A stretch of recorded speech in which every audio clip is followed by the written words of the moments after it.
culto da noite. Graça e paz, meus queridos. Graças a Deus pela sua vida. Vamos iniciar mais um culto dentro de minutos. Aleluia. Vamos adorar ao Senhor. Aleluia.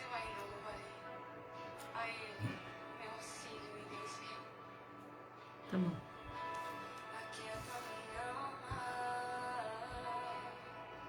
Bem-vinda à feira aqui conosco. Aleluia. Tem mais alguns que já entraram, eu ainda não identifiquei. Mas bem-vindos a cada um. Paz, Fê. Saudade, viu?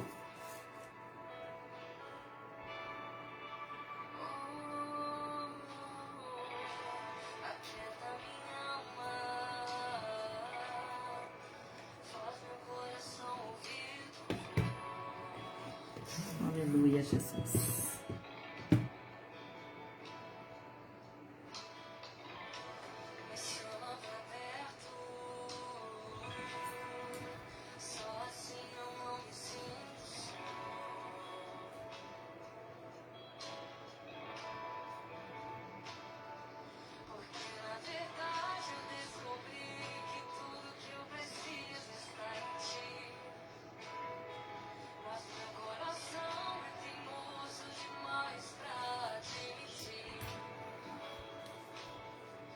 Amém, graças a Deus.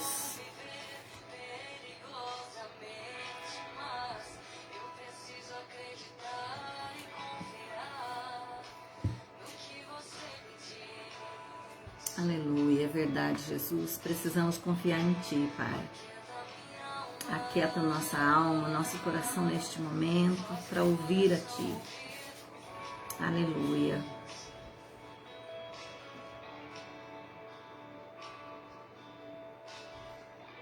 Oh, Deus poderoso, te adoramos, Senhor, te agradecemos por mais este momento, Pai. Santo, santo é o teu nome, Jesus.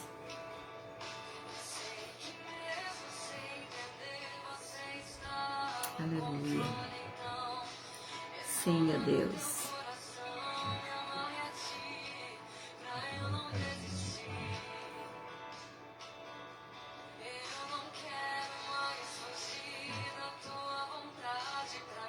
Oh, Jesus.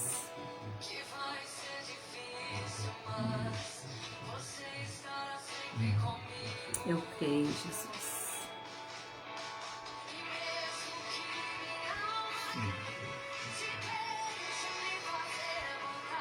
Oh, Senhor. Sim, meu Pai. Em Ti nós vamos confiar sempre, acima de todas as coisas. Graças a Deus, para você que já está aqui conosco.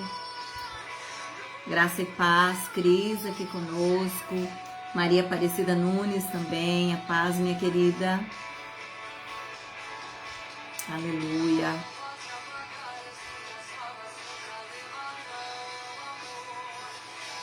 Mais uns minutinhos, já vamos iniciar.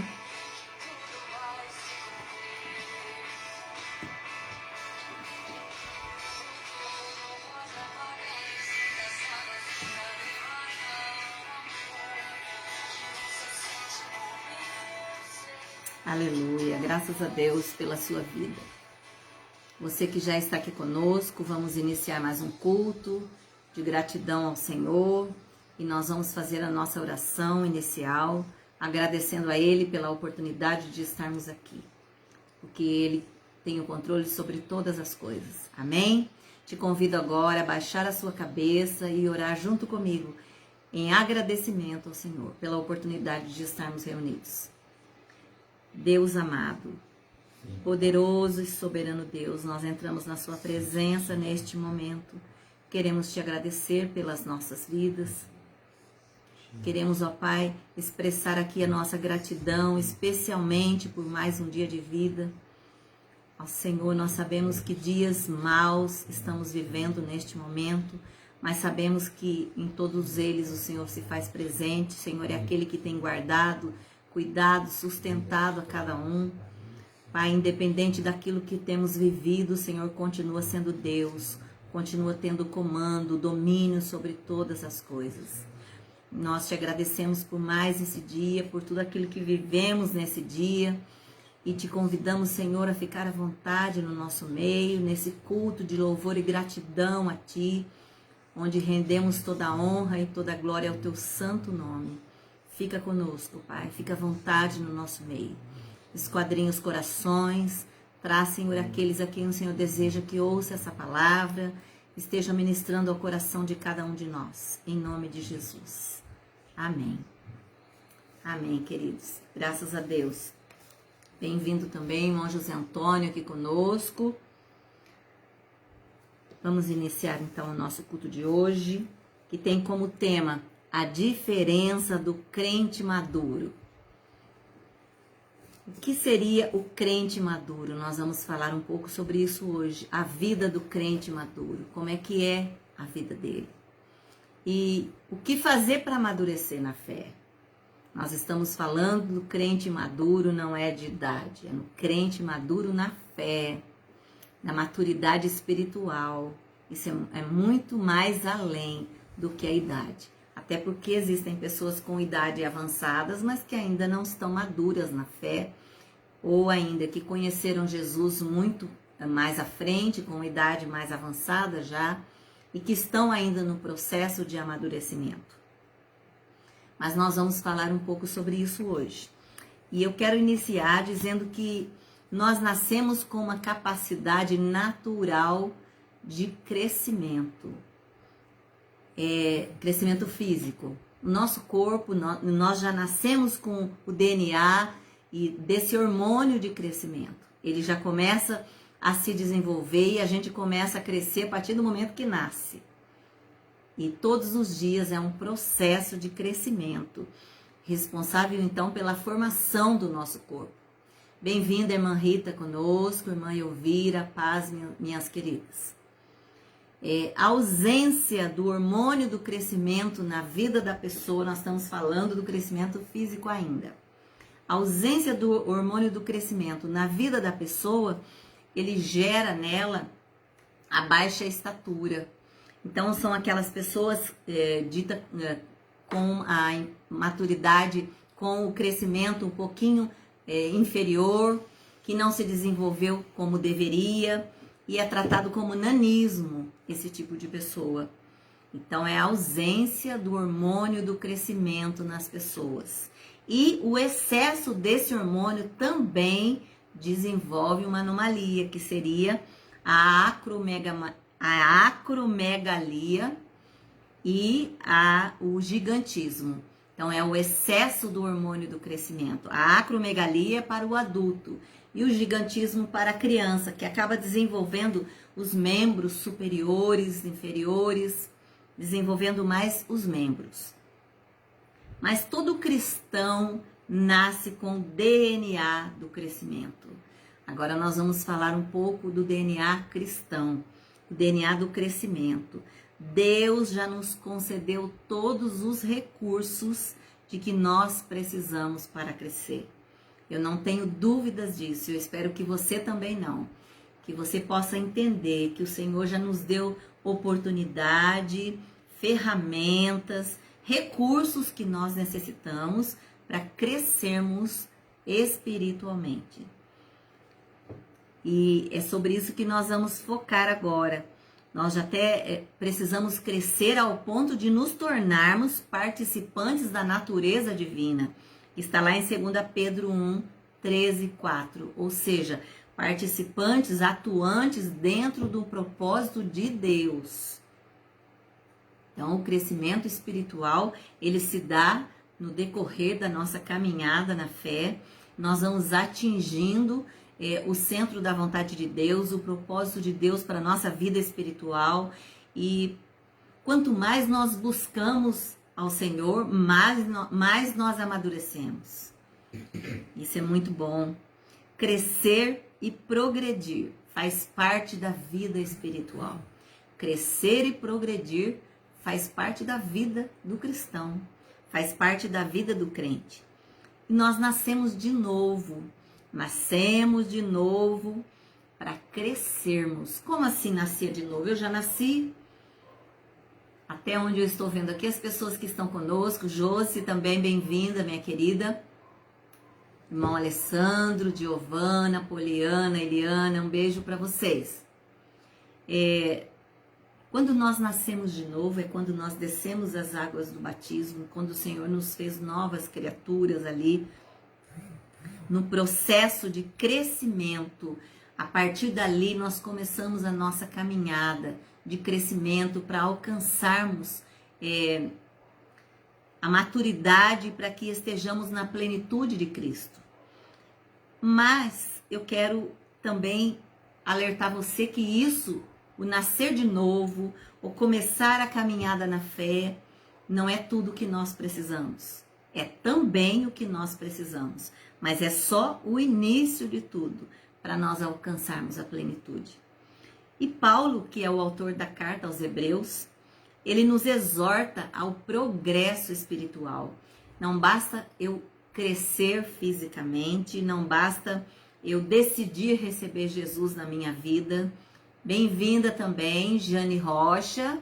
Grande beijo, minha querida. Babi Evaneide, minha amiga de escola. Bem-vinda também, minha querida. Então, Paulo, ele nos exorta aqui que o progresso espiritual nas nossas vidas, ele vai acontecendo. E nós vamos observando aí o diagnóstico negativo quando ele fala que há muitas pessoas que precisam passar por um processo de crescimento, mas que isso não acontece. Então isso gera a imaturidade espiritual. Mesmo que ela já tenha uma caminhada na fé de um grande tempo, de anos de caminhada, mas ela continua imatura na fé. Ela continua ainda num processo de criança na fé, num processo inicial na fé. Bem-vinda, Valdelene, aqui conosco. Bom ter você aqui, minha amada. E eu quero começar citando alguns sintomas da imaturidade. Alguns sintomas da imaturidade, que está lá no texto de Hebreus 5, de 11 a 14. Hebreus 5, de 11 a 14. Eu quero ler para você aqui. Hebreus 5, de 11 a 14, que diz o seguinte: do qual muito temos que dizer, de difícil interpretação, porquanto vos fizestes negligentes para ouvir. Nós vamos explicar mais à frente esses versículos, tá bom? Negligentes para ouvir, tardios para ouvir. Porque, devendo já ser mestres pelo tempo, ainda necessitais de que se vos torne a ensinar quais sejam os primeiros rudimentos das palavras de Deus, e vos haveis feito tais que necessitais de leite e não de sólido alimento. 13. Porque qualquer que ainda se alimenta de leite não está experimentado na palavra da justiça, porque é menino.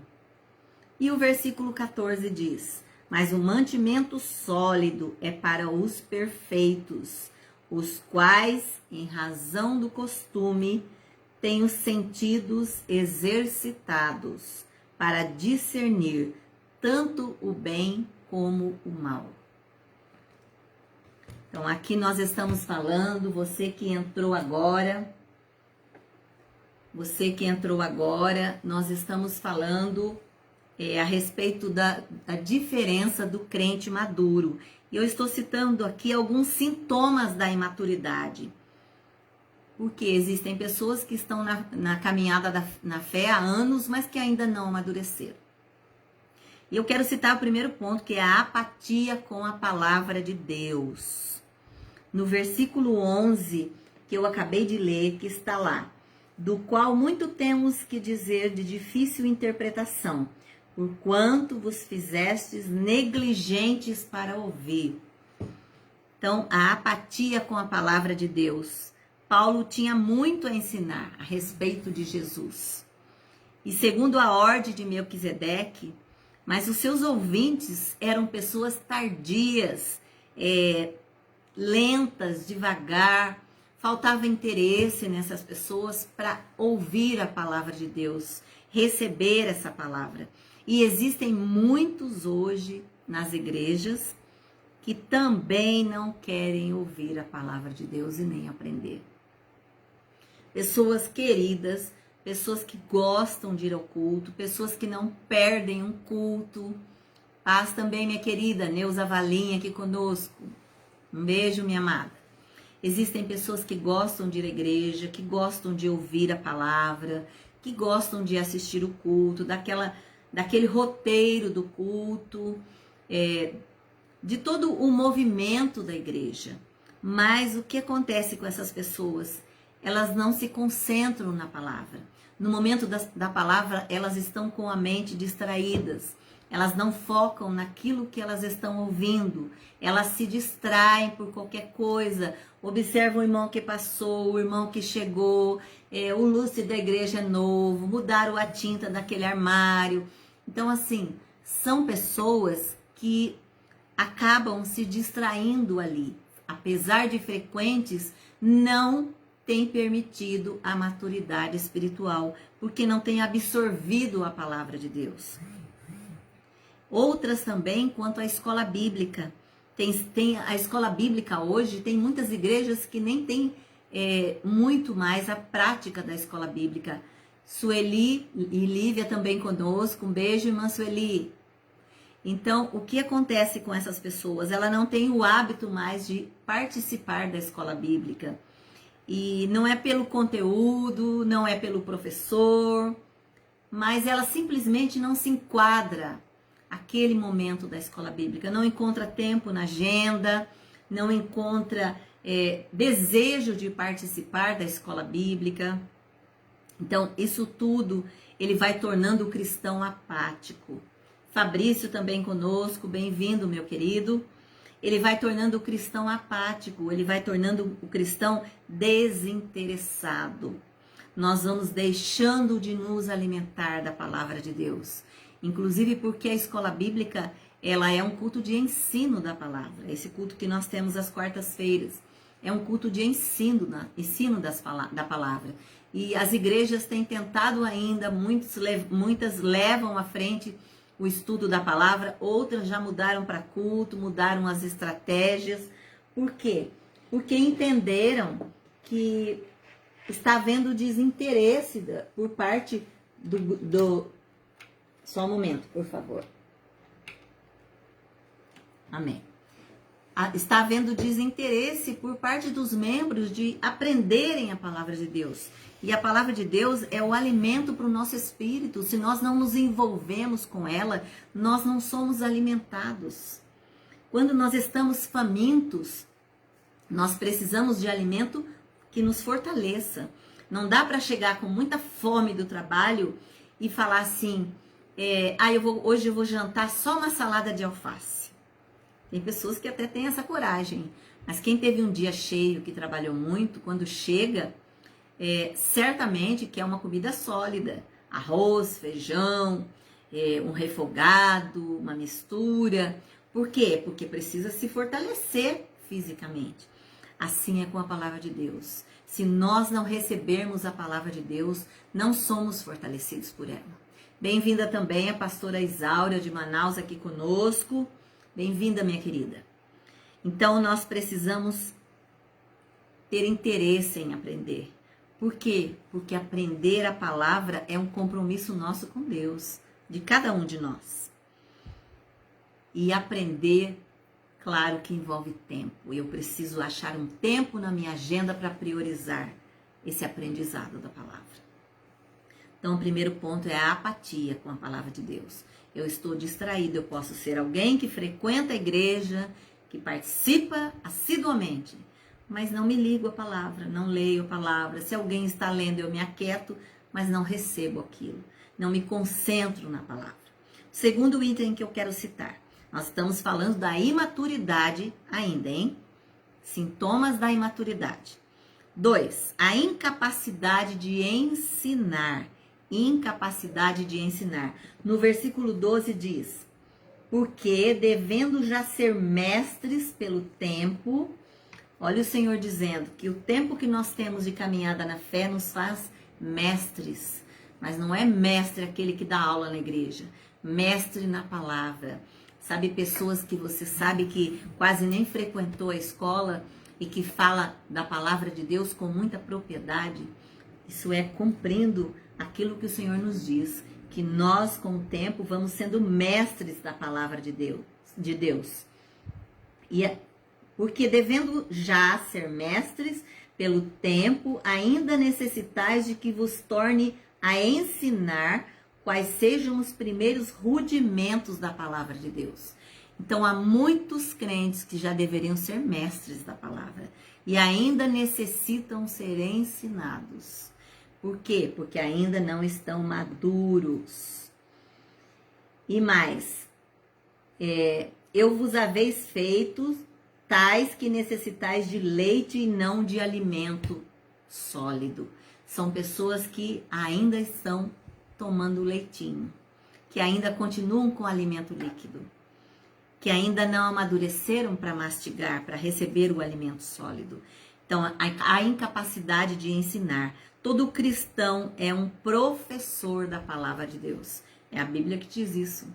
Então, não se acomode entendendo que quem tem que ministrar a palavra de Deus é o seu pastor, é o seu líder espiritual, porque quem tem que ministrar a palavra de Deus para os outros somos nós.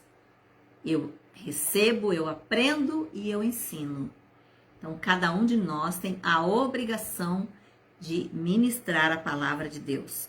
Se os leitores da carta de Paulo tivessem obedecido o que aprenderam da palavra de Deus, eles estariam capacitados para compartilhar o evangelho com outros. Então, se eles tivessem realmente se concentrado em ouvir e em aprender, eles estavam aptos a ensinar. Se nós nos concentrarmos na palavra de Deus, nós vamos sendo preparados. E quando abrimos a boca, o Espírito Santo nos capacita. Eu não posso ficar esperando, mas daqui a uns anos eu vou estar melhor. Porque agora eu vou ler a Bíblia inteira, no final do ano eu vou conseguir falar de Jesus. Não. Todas as vezes que Jesus deseja que façamos algo pelo reino dele, ele nos incomoda com isso. E às vezes a gente quer repassar essa missão para outros.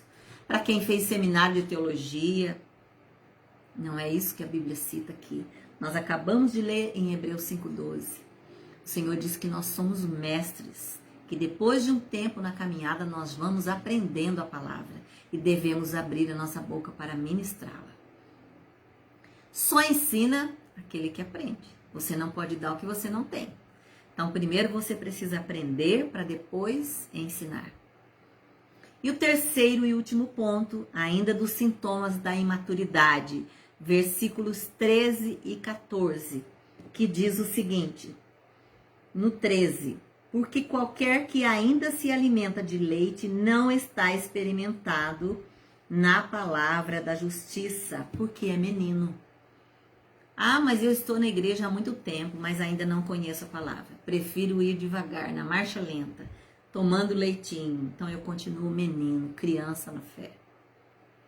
Será que Deus não sabe do nosso interesse em amadurecer na fé? Será que Deus se alegra quando Ele vê em nós que nós não estamos envolvidos com a palavra? Não estamos permitindo aprender para poder ensinar a outros? Como é que nós vamos cumprir o ID de Mateus 28 se nós esperamos que outros aprendam para ensinar? Eu preciso desejar aprender para ensinar. E o versículo 14 que diz, mas o mantimento sólido é para os perfeitos, os quais, em razão do costume, têm os sentidos exercitados para discernir tanto o bem quanto o mal. Então, aquele que tem buscado já consegue discernir o que é bom e o que é mal. Já consegue falar, ministrar a palavra de Deus ao coração de qualquer pessoa, de qualquer vida que o Senhor colocar à sua frente. Então, esse é o terceiro sintoma da imaturidade. existe um contraste de 2 tipos de crente, que eu quero citar aqui no item 3 ainda. O crente criança, que eu acabei de falar, que se alimenta do leite espiritual e é desprovido de ensino da palavra, de discernimento bíblico. É aquele que precisa ser ensinado todos os dias. É aquele que você começa a conversar com ele e fala, meu Deus, parece que essa pessoa está chegando hoje, está conhecendo Jesus hoje. E, no entanto, ela já está há 10 anos na caminhada, 15 anos, e não amadureceu. É o crente criança. E o crente adulto é aquele que come alimento sólido e tem discernimento espiritual. Ele reconhece que precisa todos os dias ser capacitados pela palavra, buscar em Deus sabedoria, mas que quando o Senhor te diz, abra a sua boca, ele já está abrindo a boca. Ele já sabe quais as palavras a dizer, ele já sabe abordar uma pessoa e falar de Jesus para ela, apresentar a ela o plano da salvação. Afinal, a capacidade de discernir entre o bem e o mal é fruto da obediência, da prática diária da palavra de Deus. Eu preciso, como cristão, discernir entre o bem e o mal. Eu devo ter um coração atento a isso, aberto para que Deus ministre ao meu coração essa mudança. Até porque, para que eu discirna isso, eu preciso entender Deus falando comigo e eu já vou avaliando o meu comportamento, a minha prática, porque não adianta, nós vamos falar um pouquinho mais abaixo, eu falar de algo que eu não vivo. Bem-vinda conosco, minha amiga querida, que me ganhou para Jesus, Dedé, Deusa, um grande beijo no coração, viu? Então, eu preciso estar ligado ao falar de Deus, ao propósito de Deus, para que eu possa discernir e abrir a minha boca e ser cheio do poder de Deus para falar dele. Como ter atitude que produza maturidade espiritual? Nós falamos até agora de sintomas da imaturidade do crente. Agora nós vamos falar como é que eu posso mudar isso na minha vida. Como é que eu vou mudar na minha vida essa prática de imatura para um crente maduro? Como é que eu madureço na fé? É um tempo de avaliarmos agora. Onde é que nós vamos nos encaixando nessas práticas? Número 1. Primeiro, abandonando as práticas da infância. O tempo passa, meu amado. O tempo passa e muito rápido. Eu preciso deixar de ser criança na fé. Eu preciso deixar de esperar que alguém precise vir à minha casa para fazer uma oração, porque eu estou com dor de cabeça, porque eu estou com um problema na minha família. Eu preciso abrir a minha boca e falar direto com Deus.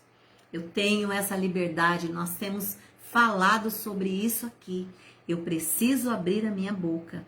Então, abandone as práticas da infância. Chega de esperar a mamadeira, chega de esperar o leitinho. Já está na hora de aprender a mastigar, a comer alimentos sólidos. A maturidade nos faz ver isso. É necessário que deixemos Deus nos conduzir à maturidade. Eu só vou amadurecendo a partir do momento que eu vou permitindo que o Senhor entre na minha vida e vá mexendo comigo e vá trabalhando em mim. Por quê? Porque Deus, ele não é intruso, ele entra quando eu dou permissão, ele age quando eu permito, ele respeita a minha decisão. Mas eu preciso entender isso, é tempo de mudança. Senhor, eis aqui a minha vida, tem muita coisa a ser mudada em mim. Senhor, toma a minha vida, me ajuda a crescer, a amadurecer, me dá estratégias para isso.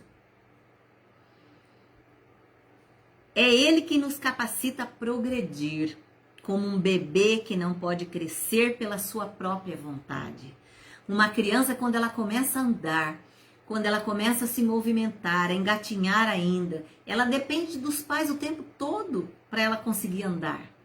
Quando ela começa a se levantar, olha os pais do lado porque ela vai cair, a preocupação que ela vai cair, que ela vai ter uma queda e que isso pode causar dano, feri-la.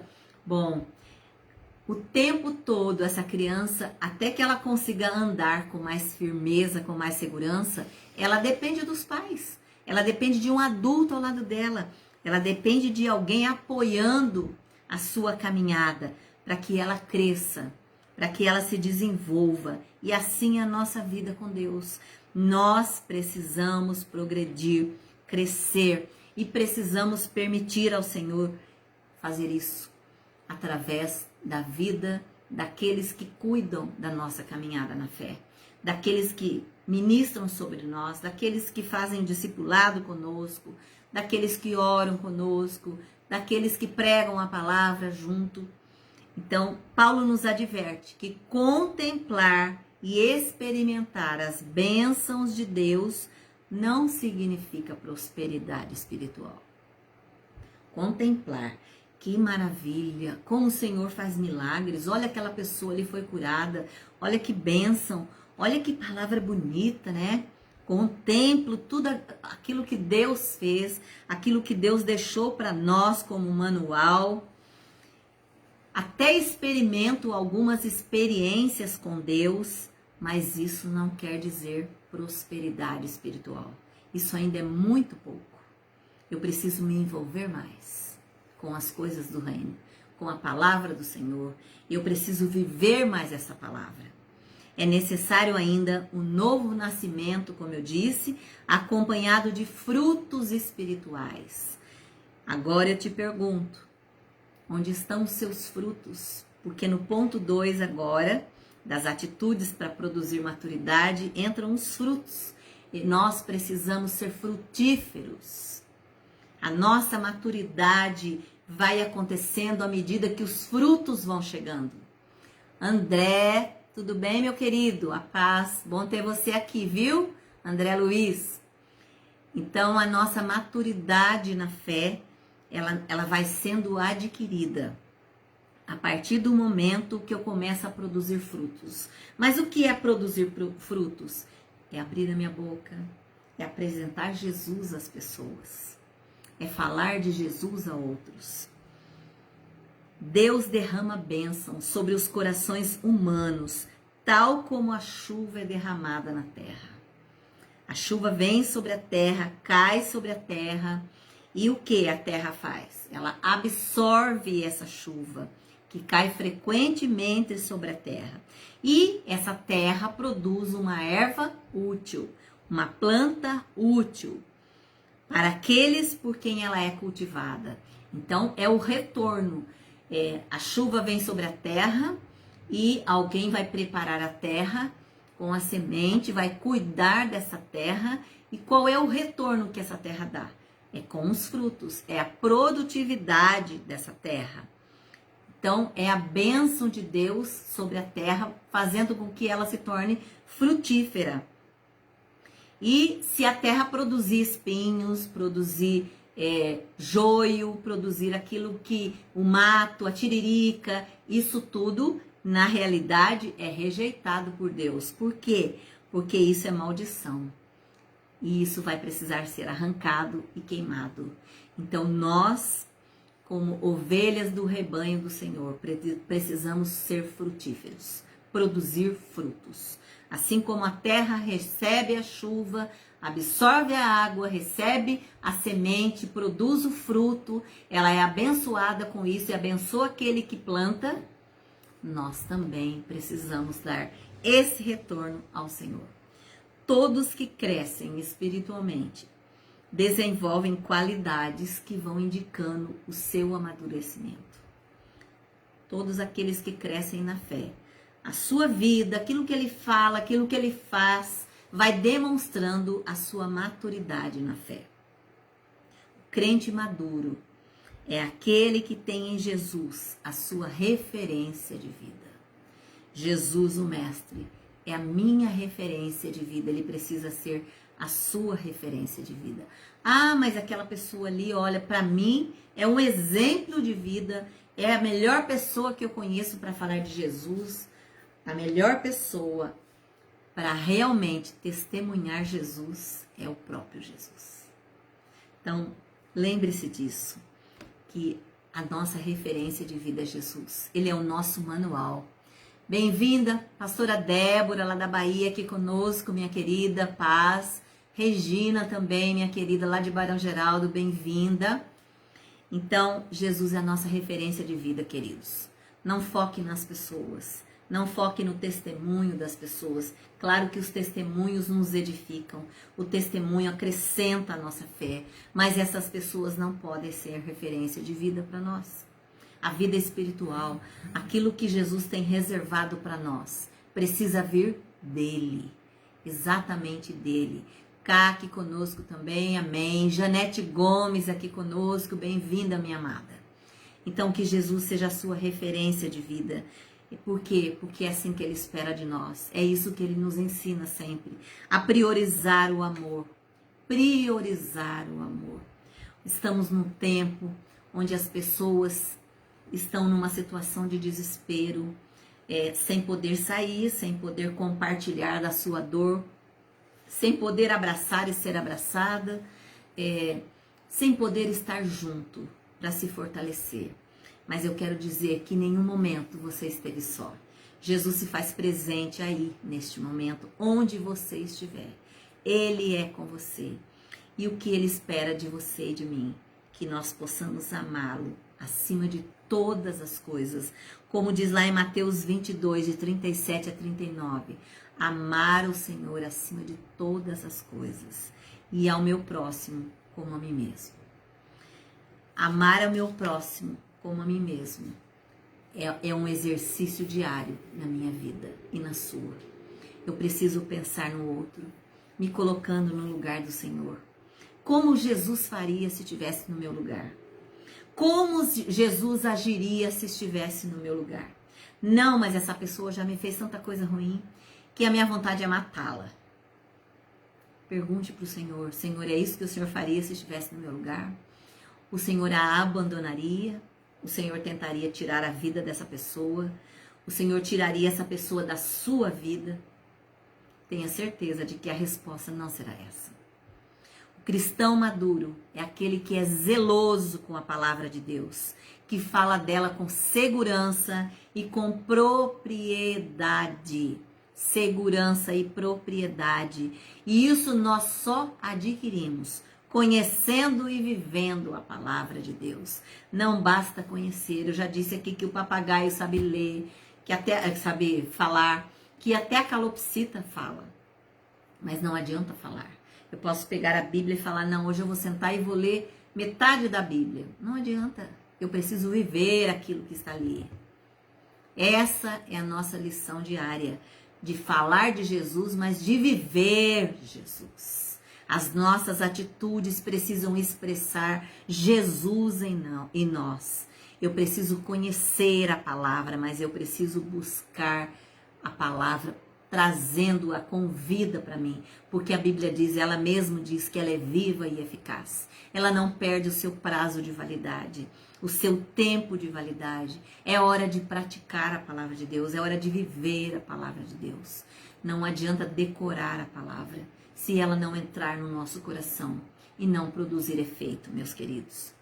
Quando Jesus viveu aqui na terra, como criança, como homem, e vindo de pais imperfeitos, de pessoas comuns, convivendo com pessoas imperfeitas, cheias de falhas, de erros, de fraquezas, mesmo assim, ele não tinha dúvida no seu relacionamento com as pessoas.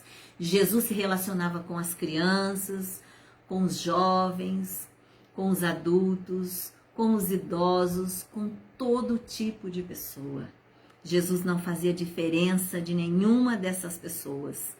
E ele era aquele, e ainda continua sendo, que tinha certeza que aquela pessoa poderia ter a sua história mudada, a sua vida transformada, pelo poder dele, pelo agir dele, espiritualmente falando.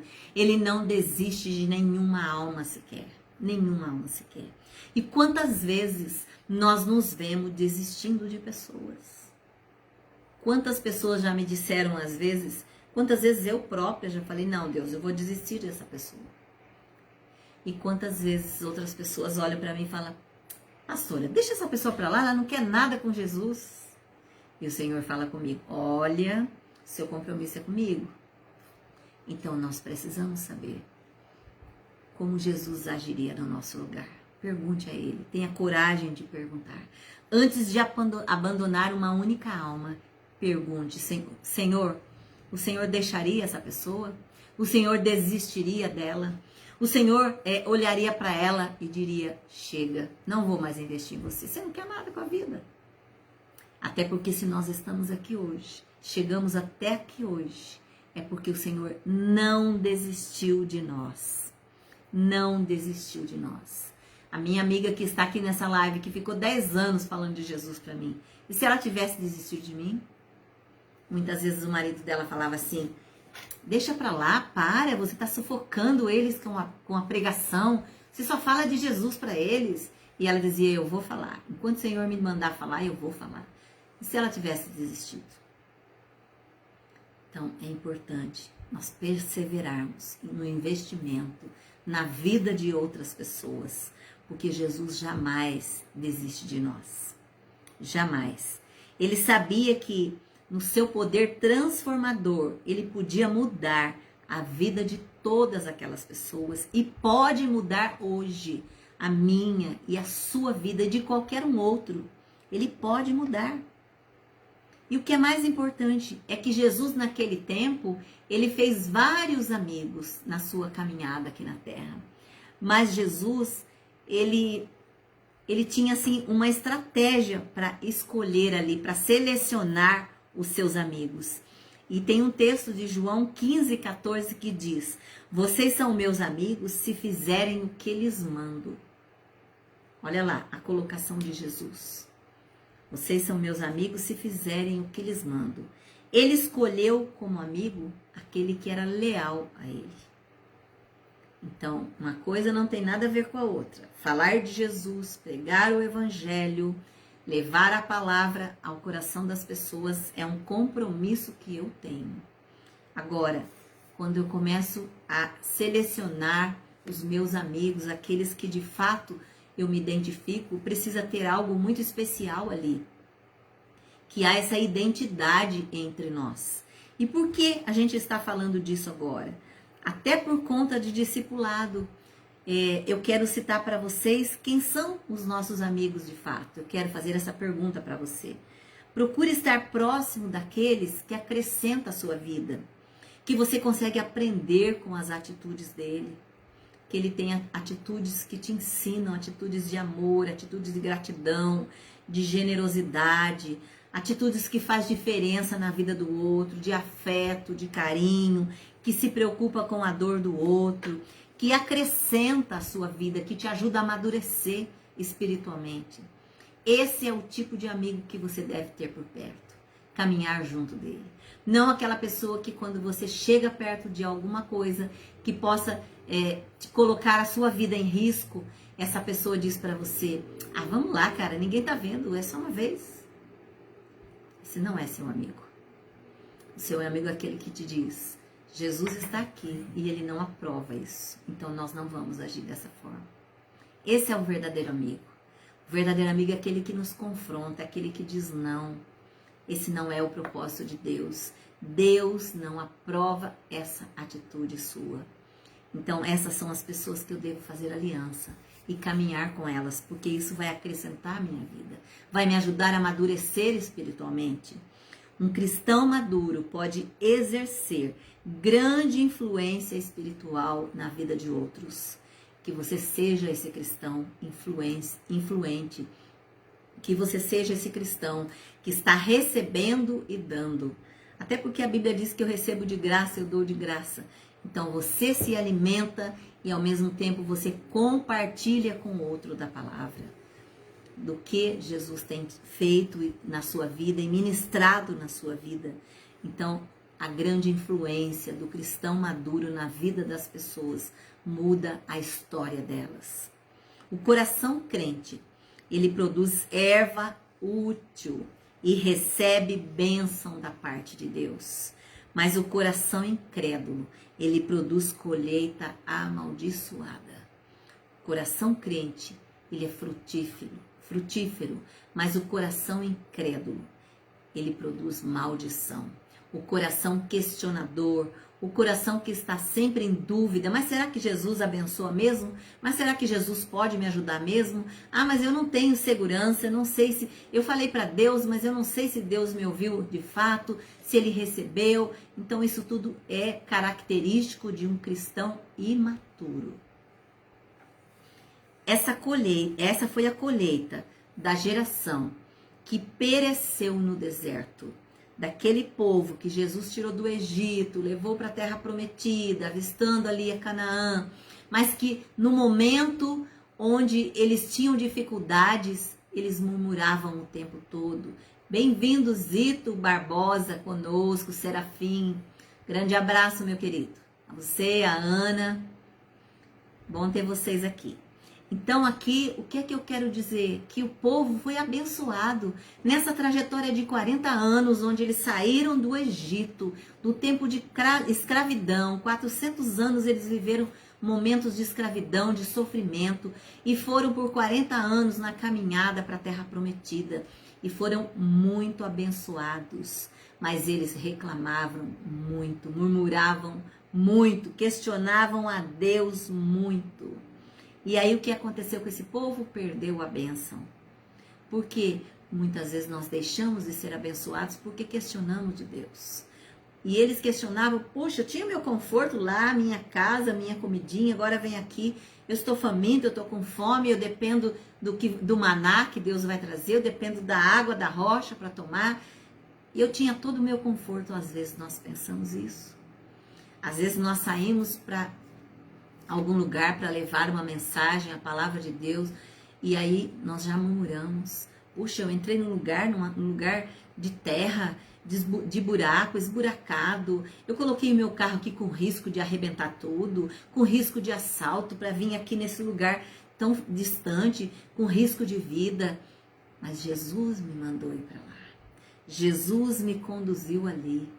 Então, eu preciso saber que a colheita vem mediante o plantio. Quando Jesus me manda fazer algo, Ele vai à frente, queridos. Quando Jesus falar para você fazer alguma coisa, tenha certeza, foi Jesus que mandou, Ele vai cuidar de você. Não tenha dúvidas disso. Nós já entramos em cada lugar, nós já fomos ministrar em alguns lugares que a gente se perdeu e entrou em áreas de risco. Sônia Pavarim conosco, bem-vinda, minha amada. Sandra Bose também, grande abraço, queridas. Então, quando Jesus te manda, queridos, se Ele não puder te guardar, ninguém pode. Você pode botar um exército ali ao seu redor, ninguém vai te proteger se Jesus não estiver ali. Então, tenha segurança nele. A colheita, daquela geração, daquele povo que estava ali no deserto, mesmo tendo recebido a bênção, no decorrer da caminhada, eles perderam a conquista da terra prometida, porque foram murmuradores. Que você amadureça na fé. Deixe de questionar a Deus por tudo aquilo que tem vivido. Nós temos passado por grandes provas, com certeza temos. Uns mais, outros menos, mas não cabe a nós questionar. Não cabe a nós perguntar ao Senhor: por que, Senhor, comigo? Por que, Senhor, agora? Por que, Senhor, desse jeito? Como tem várias pessoas questionando. Porque Ele é Deus. Ele tem a decisão final.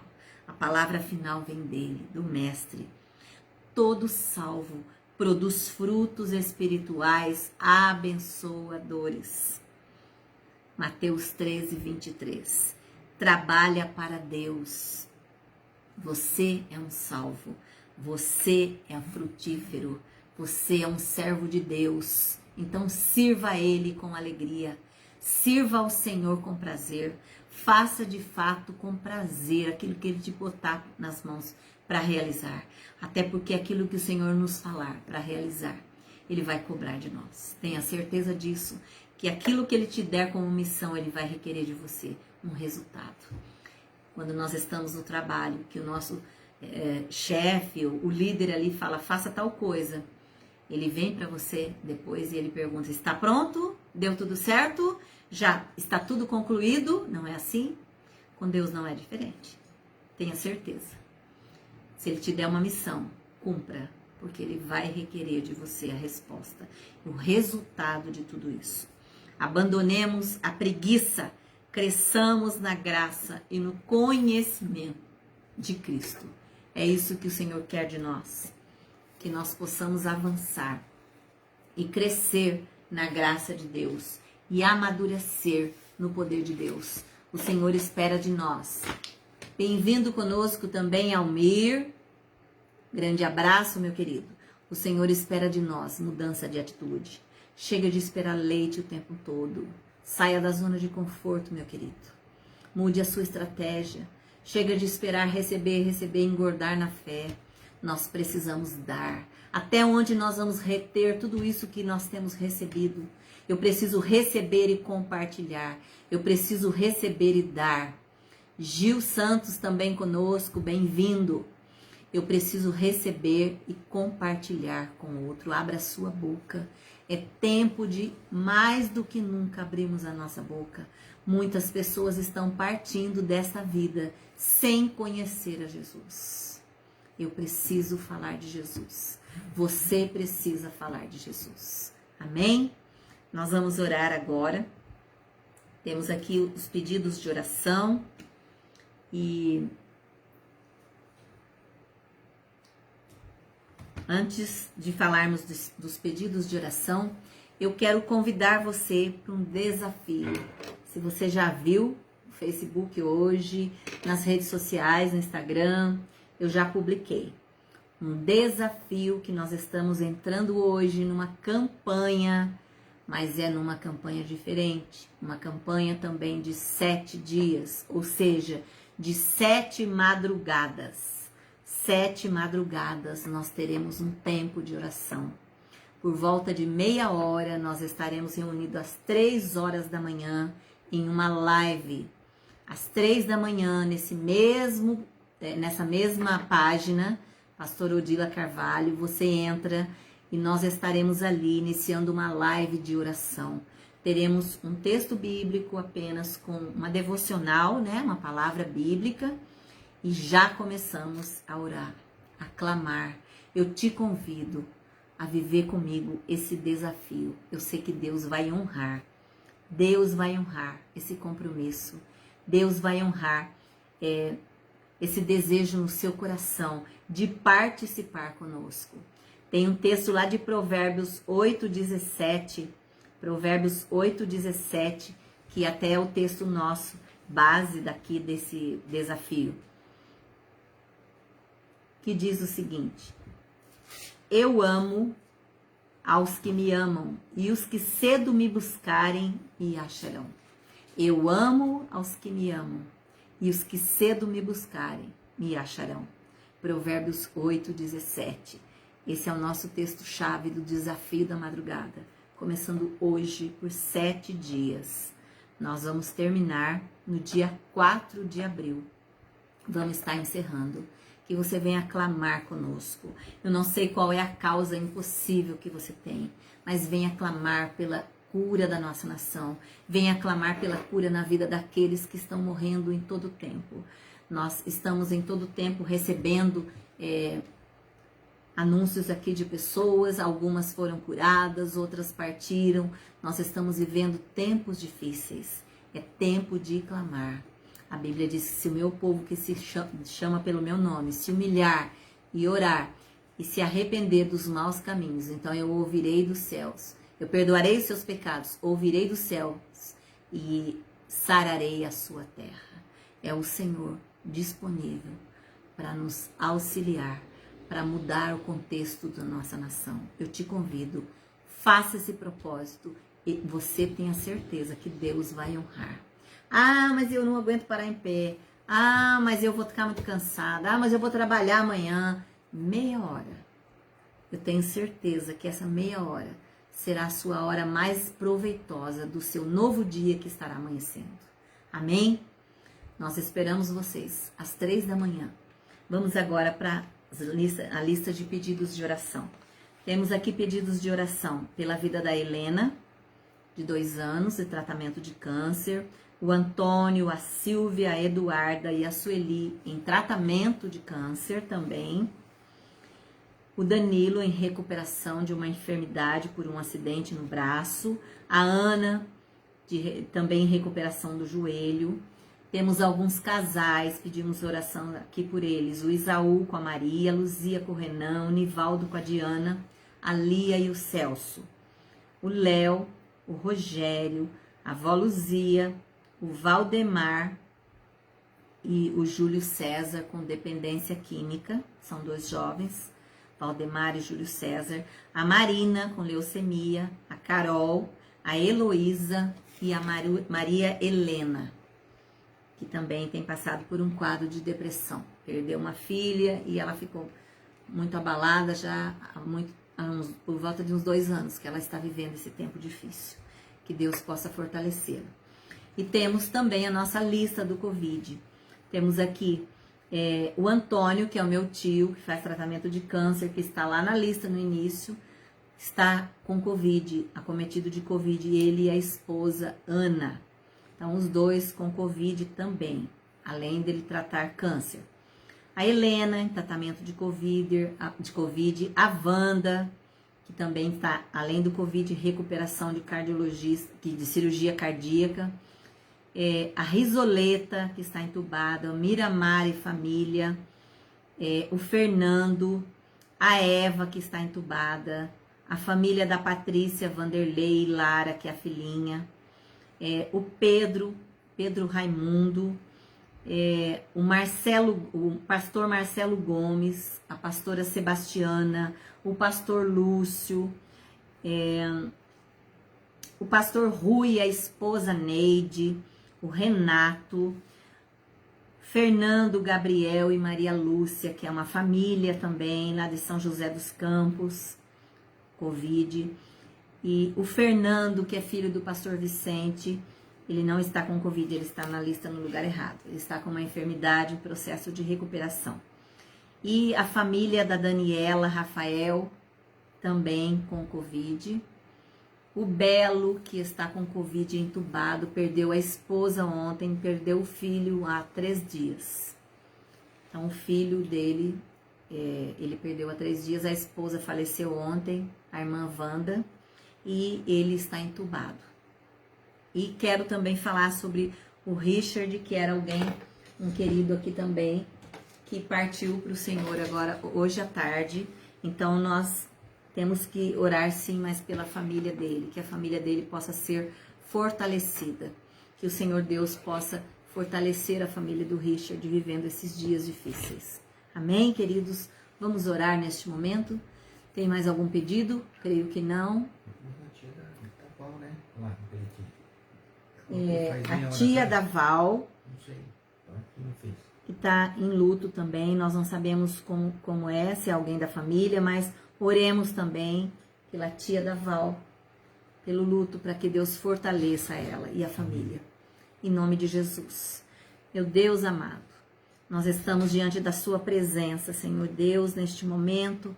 Nós queremos, ó Pai querido, clamar por essas vidas aqui apresentadas. Tu és poderoso, Pai, a sua palavra diz que o Senhor é poderoso para fazer infinitamente mais de tudo aquilo que pedimos ou pensamos. Eu te peço, ó Deus poderoso, por cada vida que está conosco aqui. Ó Deus, que o Senhor alcance a cada uma agora. O Senhor conhece a todas elas, porque são pessoas que o Senhor criou, que o Senhor formou e que o Senhor conhece intimamente cada uma. Nós clamamos a Ti pela vida de cada uma, Pai. Visita, ó Deus, desde aquele que está, Senhor, com problema de relacionamento, aqueles que estão com tumores, aqueles, Senhor, que estão com dependência química, aqueles ainda sem diagnóstico, em recuperação. E também, especialmente, nós pedimos por aqueles que estão com Covid. Pai, que o Senhor venha alcançar com misericórdia essas pessoas agora. Oh, Deus poderoso, nós clamamos por cada uma, Senhor. Vem em socorro a essas famílias agora, que estão com seus queridos ali também hospitalizados, sem poder ter contato. Nós oramos também pelos familiares de cada um. Deus, que o Senhor entre com provisão, Pai. Se há necessidade ainda de serem entubados, se não tem respirador, se está faltando ainda uma vaga na UTI. Nós sabemos que esses processos são aqui físicos no mundo, mas que são processos que o Senhor nos permite viver. E o Senhor trabalha da forma que lhe convém. E nós te pedimos agora, Senhor, que o Senhor visite essas pessoas enfermas, Pai. Cada uma delas põe a tua mão, Senhor, poderosa. Opera, Senhor, um milagre na vida desses queridos. Que eles possam testemunhar do seu milagre, como alguns que já estão conosco aqui, que estão em processo de recuperação, como a Marina com o Danilo, que já voltaram para o trabalho, e tantos outros, ó Pai, que já foram recuperados e já passaram por essa lista, e que hoje já oram por outros. Em nome de Jesus, Senhor, nós clamamos a Ti agora. Vem, ó Deus querido, com provisão, Pai. Entra, Senhor, mudando a história de cada um. Nós, em nome de Jesus, nós queremos neste momento repreender toda a força desse vírus. Declaramos que ele não tem domínio sobre a nação, sobre todos os povos e nações. Te pedimos, Deus, age no nosso meio. Vem, Senhor, com a Tua misericórdia, alcançando a cada vida, Pai. Em nome de Jesus, Pai, nós oramos por aqueles que perderam seus queridos. Quantas famílias, Senhor. Eu te peço, Senhor, em nome de Jesus, que o Senhor venha sobre a vida deles, Pai. Em nome de Jesus, que o Senhor venha alcançando essas vidas agora com conforto. Sabemos que é um tempo de dor, é um tempo de choro, é um tempo de sofrimento, mas que o Senhor pode, Pai, trazer conforto a esses corações. Derrama do Teu bálsamo sobre essas vidas, Pai. Em nome de Jesus, nós te pedimos agora, e cada um que está conosco nesta oração. Também abençoa, Senhor, essas pessoas que estão na live, que entraram conosco nesta noite. Visita, Senhor, a cada um desses queridos. Visita, ó Deus amado, aos pastores que estão conosco, as igrejas de cada um, as famílias de cada um. A esses amados irmãos que têm estado conosco a cada live, que têm participado, que têm apresentado as suas necessidades também, mas que têm estado atuante aqui conosco na participação. Em nome de Jesus, Pai, visita o lar de cada um, cobre a sua casa, cobre a sua família, em nome de Jesus. Repreendemos espírito de morte, em nome de Jesus. Declaramos que o Senhor é o Senhor das nossas vidas, em nome de Jesus. Assim nós oramos e agradecemos em nome de Jesus. Amém. Amém. Graças a Deus, meus queridos.